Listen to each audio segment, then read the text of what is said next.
Bonjour, bienvenue sur ABC Juris. Aujourd'hui, je vous présente une décision de la Chambre criminelle de la Cour de cassation qui a été rendue le 5 septembre 2018 et qui concerne l'accès au juge des parties civiles. En l'espèce, un homme a été poursuivi du chef de viol et agression sexuelle commis sur plusieurs victimes. Une information judiciaire a été ouverte et, après requalification partielle, il a été renvoyé devant le tribunal correctionnel pour agression sexuelle. Par la suite, l'état de santé de l'intéressé s'est dégradé, le plaçant dans l'impossibilité de communiquer avec des tiers. Il a alors été placé sous tutelle. L'ordonnance médicale a conclu, donc demandée par le tribunal correctionnel, a conclu que ses capacités intellectuelles étaient atteintes au point qu'il ne puisse plus comparaître devant une juridiction pénale. Le tribunal a donc jugé ne pas être en mesure de décider de la culpabilité de l'intéressé et ne pas être en mesure de se prononcer sur les demandes des parties civiles. Il a refusé de surseoir à statuer. Le ministère public et les parties civiles ont fait appel. La Cour d'appel de Lyon, dans un arrêt du 19 juin 2017, a annulé le jugement.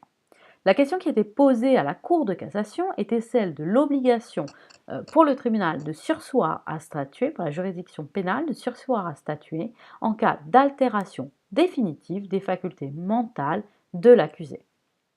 La Cour d'appel a estimé que les juges ne pouvaient pas refuser de se prononcer en se fondant sur l'article préliminaire du Code de procédure pénale et sur l'article 6 de la Convention européenne des droits de l'homme.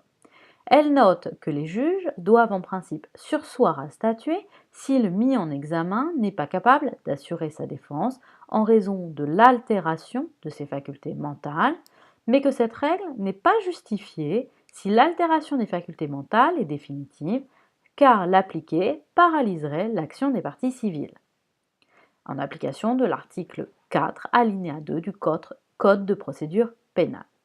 La Cour d'appel estime donc qu'il y a lieu de renvoyer le prévenu des fins de la poursuite en raison de son impossibilité absolue de se défendre.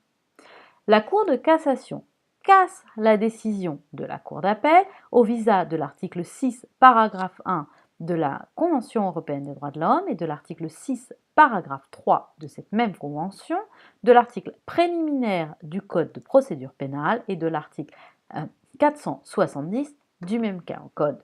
Elle pose un attendu de principe que je vous lis.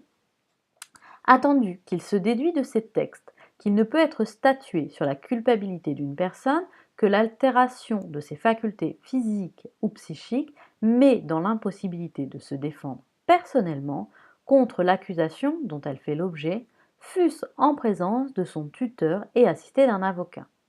Qu'en l'absence de l'acquisition de la prescription de l'action publique ou d'une disposition légale lui permettant de statuer sur les intérêts civils, la juridiction pénale, qui ne peut interrompre le cours de la justice, est tenue de renvoyer l'affaire à une audience ultérieure et ne peut la juger qu'après avoir constaté que l'accusé ou le prévenu a recouvré la capacité à se défendre.